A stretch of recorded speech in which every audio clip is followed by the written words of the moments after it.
who gathered behind me, who participated in updating the status of what's going on, where we are, where we're going, what's needed, things like that. To start out, I would say that what we have observed in this entire Panhandle region is the aggregate of persistence, perseverance, prayer, resilience, and just an extraordinary response to those in danger. I have witnessed and observed some extraordinary damage in our state. It could be caused by hurricanes or tornadoes, and frequently when you see the aftermath of that damage, there's some semblance of a structure that is still there.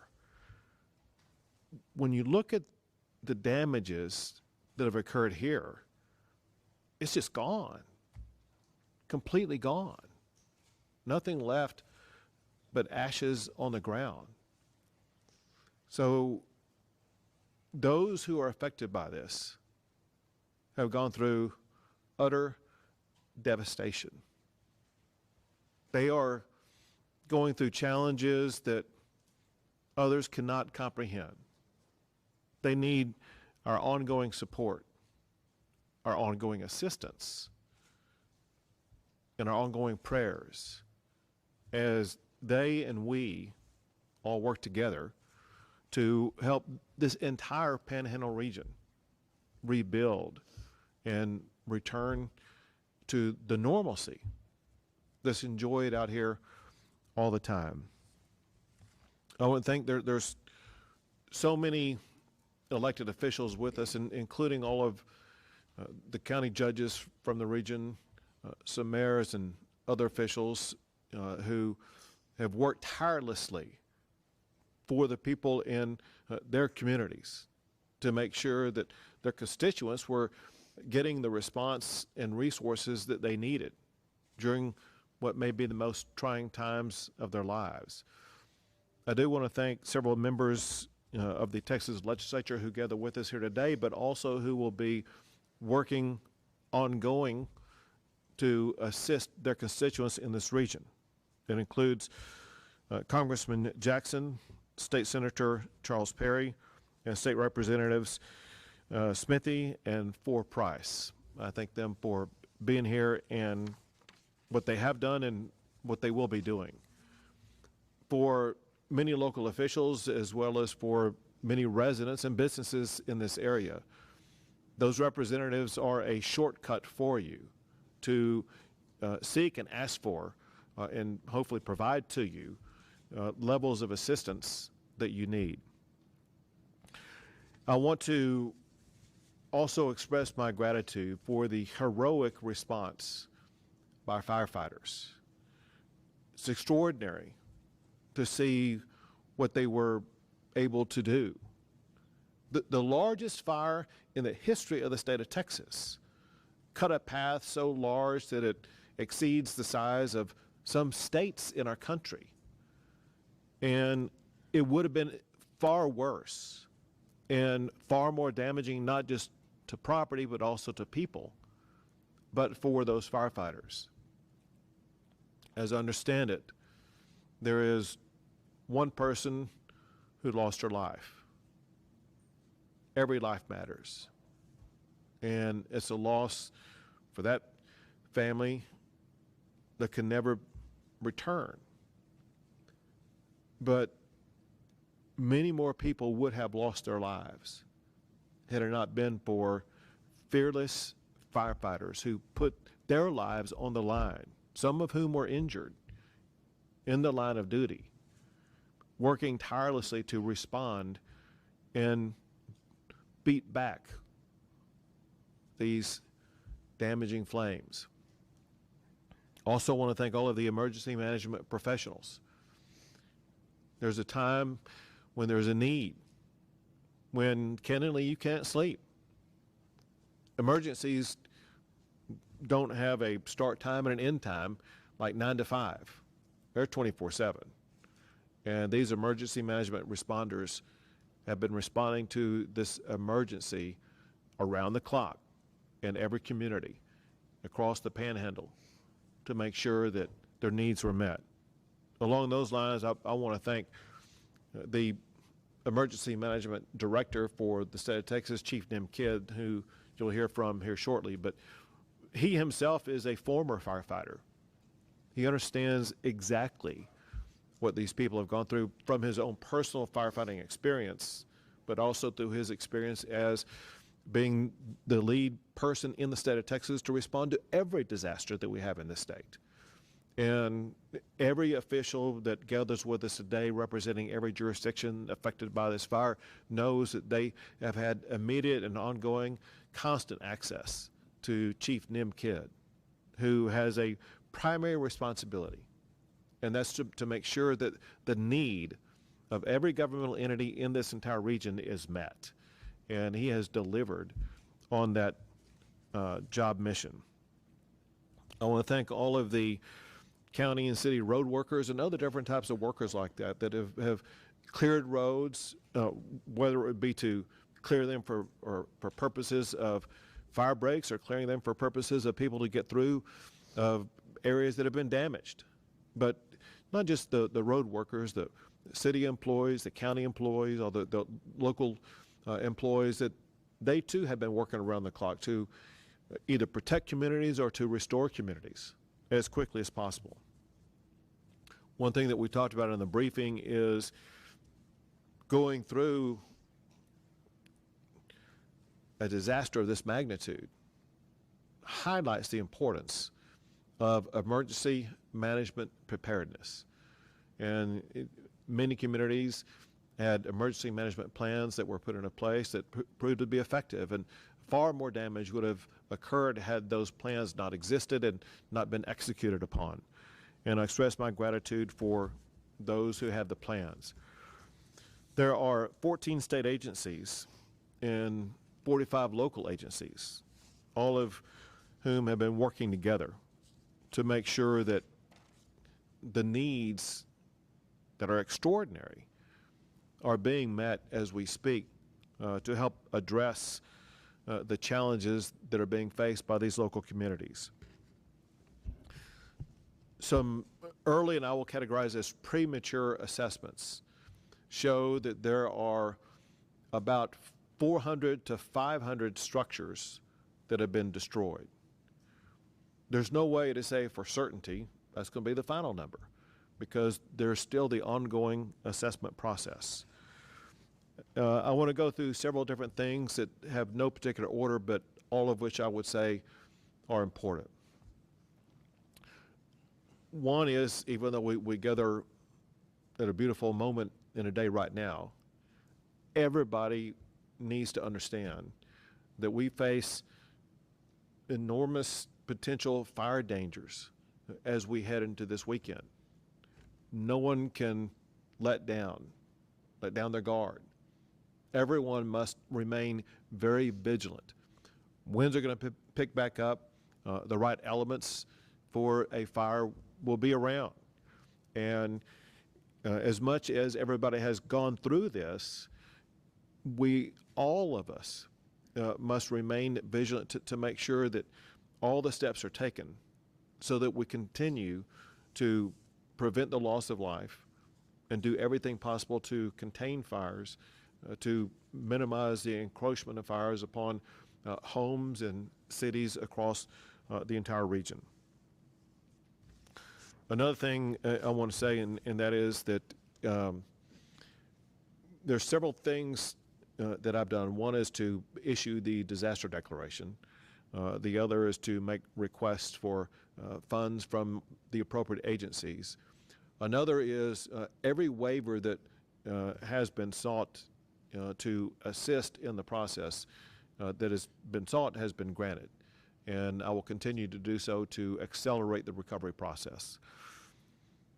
Recovery is a huge issue right now. We have people who don't have a home, don't have a place to go to. Their home is gone. And we as a state, we as a community, and we as Texans need to collaborate together to work not just on that restoration process, but that restoration process takes a while. We need to work on the process of finding immediate and temporary housing for these individual people. These people are suffering. Some entities that are working on that include the Red Cross.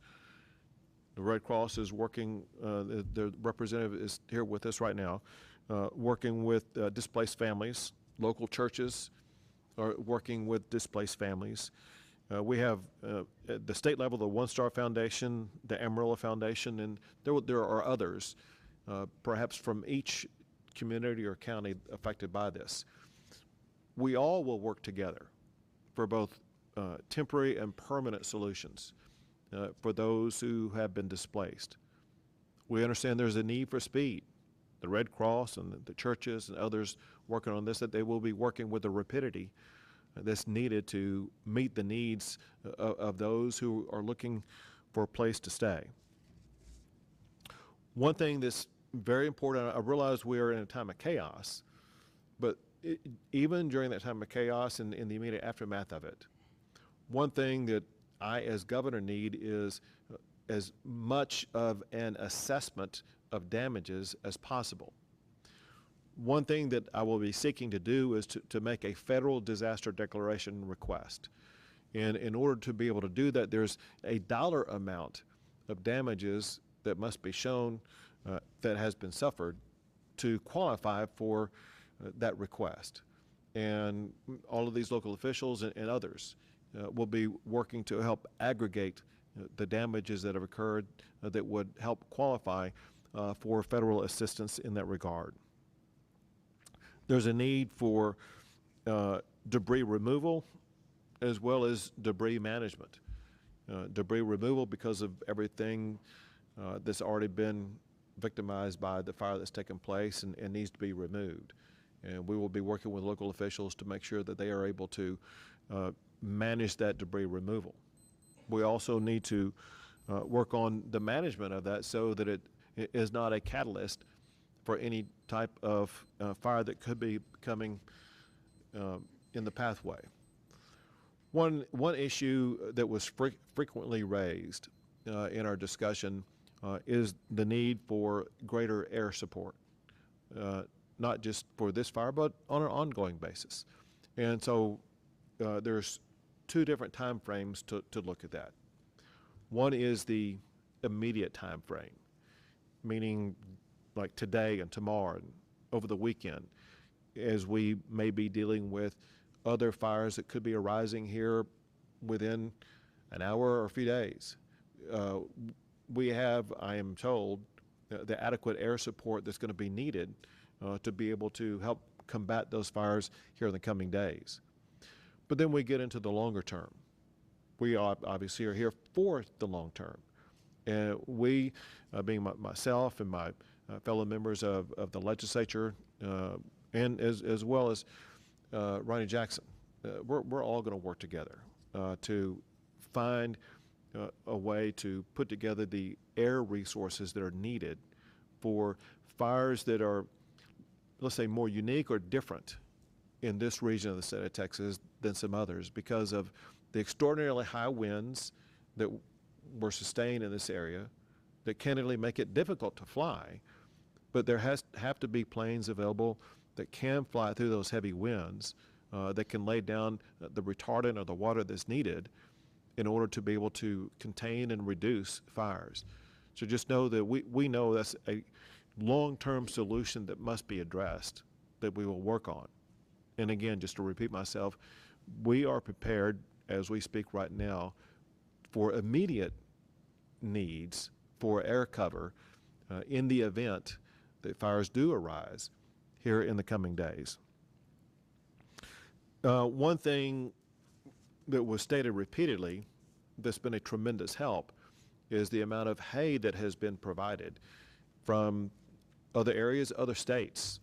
And I don't have a list of the states, but I do want to say this.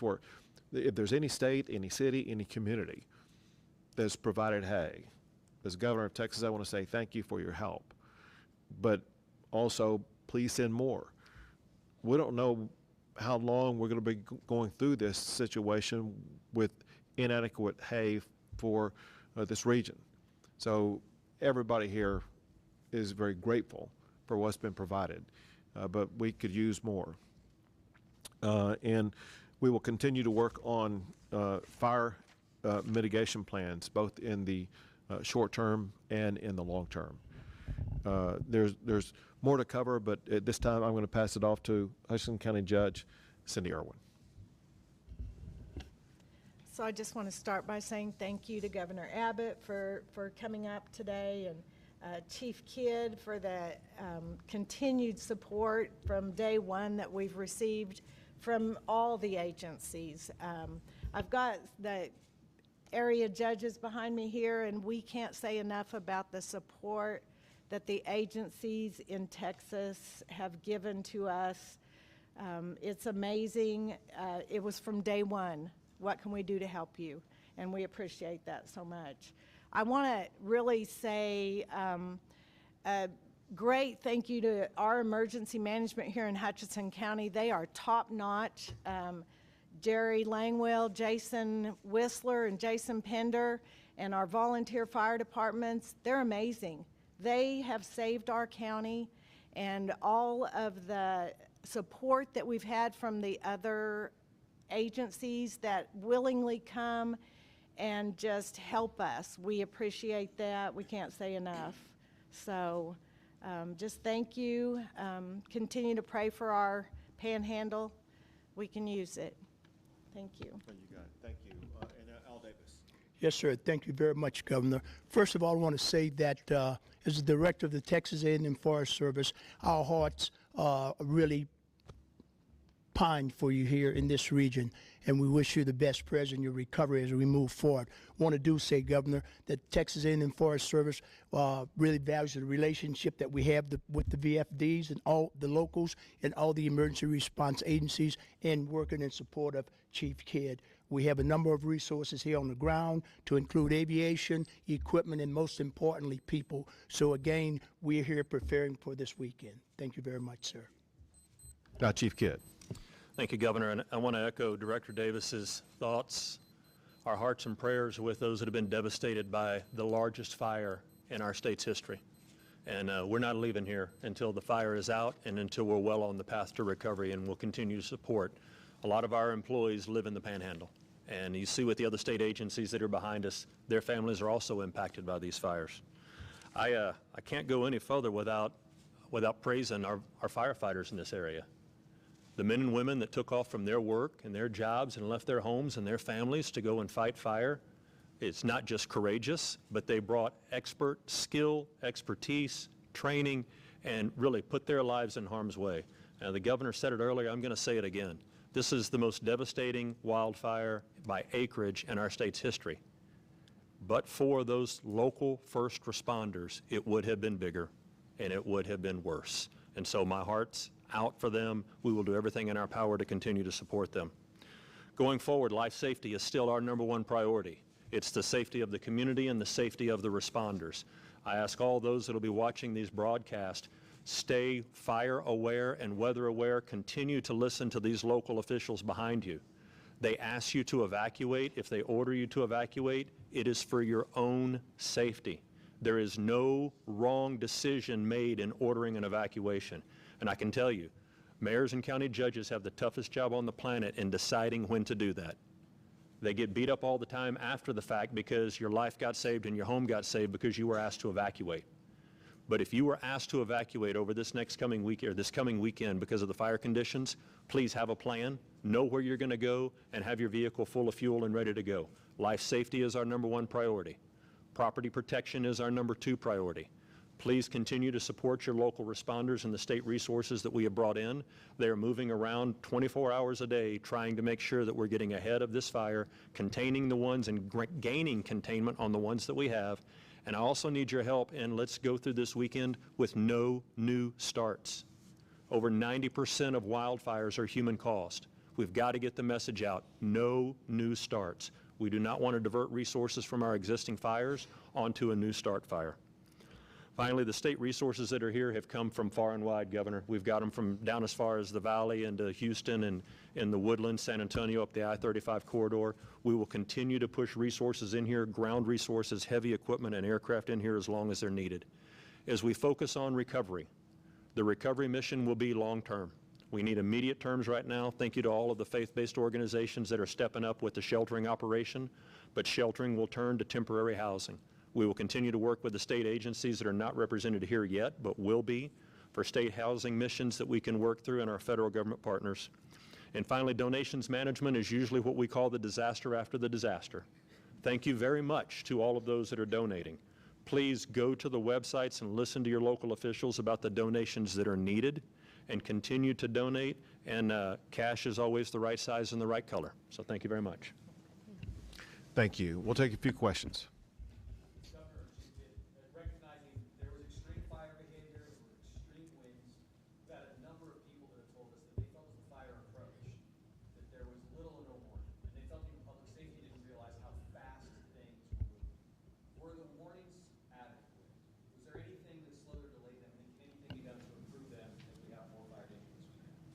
Yeah, that's a very good question, and it's been asked a lot. And I want to, talking to our local partners here, your local TV meteorologists have been talking about fire conditions of last Tuesday for the last 7 to 10 days.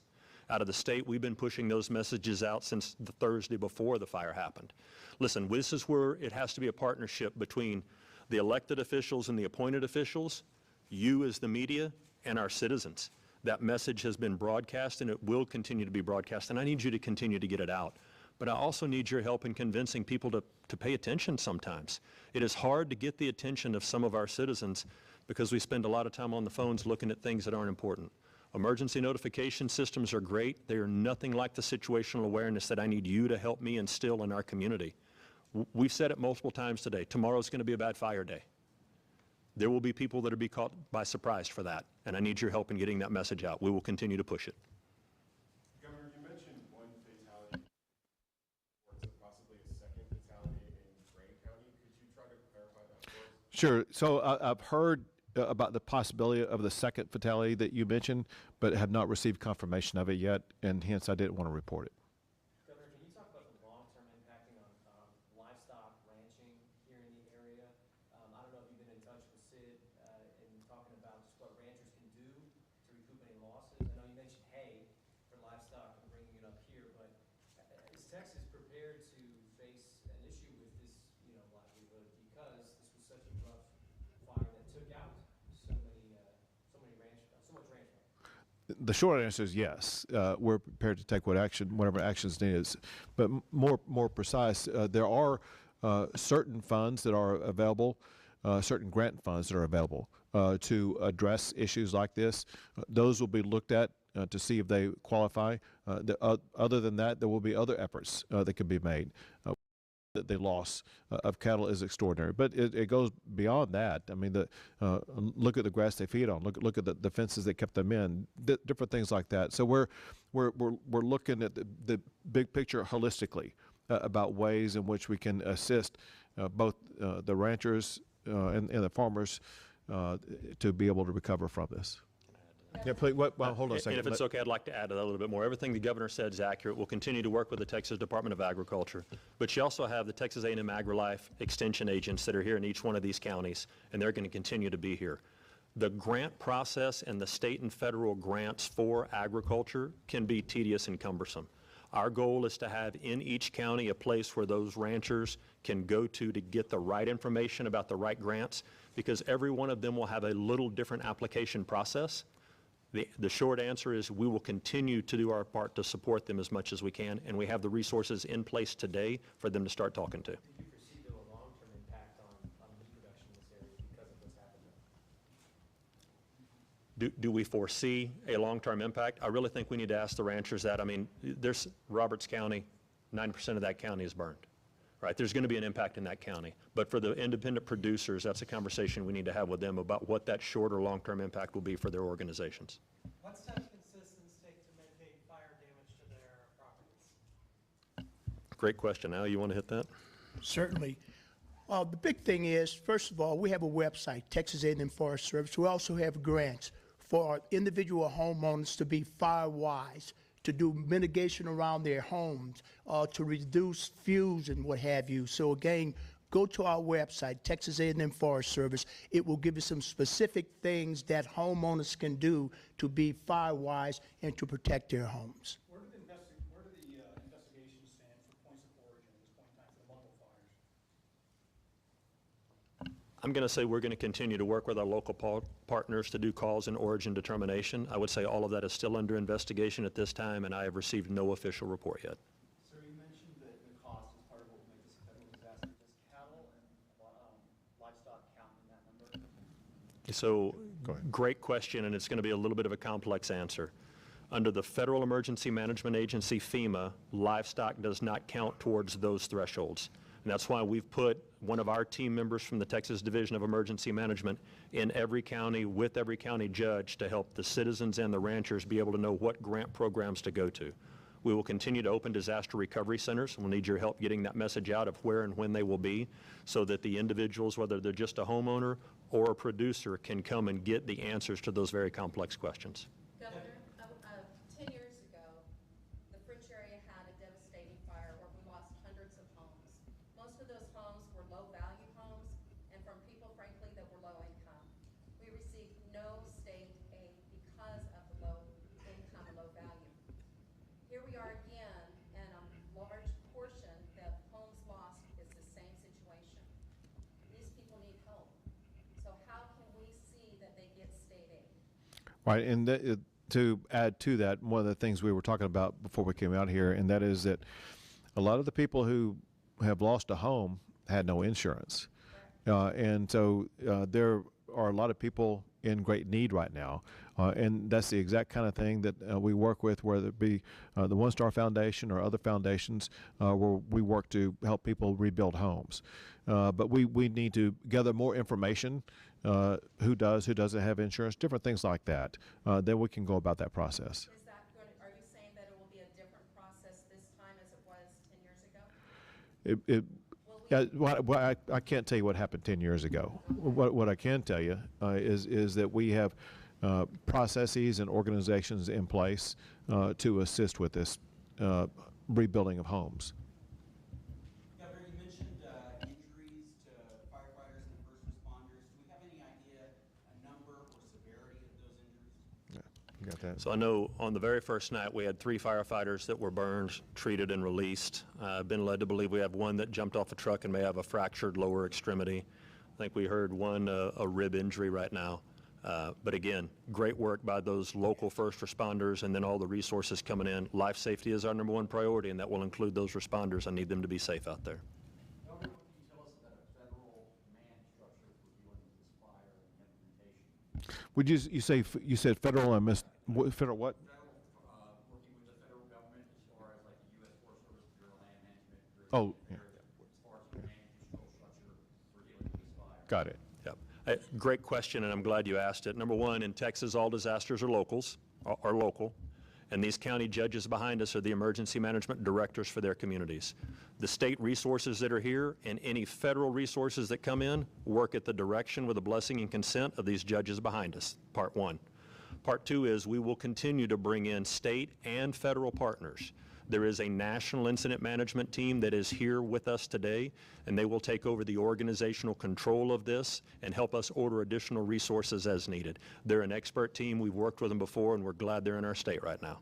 Chief, two more questions, guys. Chief, can you tell us which area actually sustained the most structural damage when it came to property? We're hearing Fritch was kind of like the brunt of everything. And another part of this question, can you also explain, like, basically how active this fire is now? We're hearing it's a smolder. Can you just kind of talk about what you'll have seen today? Sure, and I'll let Director Davis add into some of that as well. But, you know, from the damage perspective in your populated areas, Rich, Canadian, we talked to the judge there, and you know, she's not here with us today because she didn't feel like she could leave her community because of the devastation there. I'll be traveling there early next week, if not over this weekend. What we see in home damages, we really is hard to explain right now because some of the fire, to your point, smoldering, still too hard to get into and count those damages, all right? So let's talk about smoldering fire and fire line. With a 1 million acre fire, It's a little over 550 miles, the perimeter of that fire. So think about that in sheer scope for a second. As fire continues to smolder right now, with the wind picking up tomorrow, the relative humidity coming back down, one ember can pick that up and drop it outside. Please do not get wrapped around the axle on containment percentages. Everybody wants to know what percentage container are we today. I do not want that to lead you to a false sense of security. As far as fire weather through this weekend, it's going to be a very active weekend. Al, anything to add to that? I think you've covered it very well, Chief Kidd. Governor, one more question, folks. You said something about the air containment, bringing in like air support. Is there something that has happened with this fire that's going to make the way Texas looks at a region like this that needs so much air support for fires like this? Sure. It's something that when we realized that because of winds, because of other challenges, there was air support that was not provided initially. If it had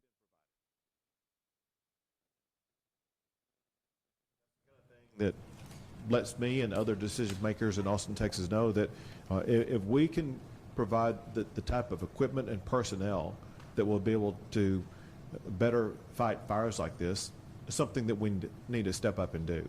Bottom line is we want to make sure that we don't have a repeat of this type of fire in the future. Maybe the best tool that we could add to the toolbox to prevent a fire like this would be better, different types of planes to make sure that we would be able to drop retardant and other material that would slow or stop a fire.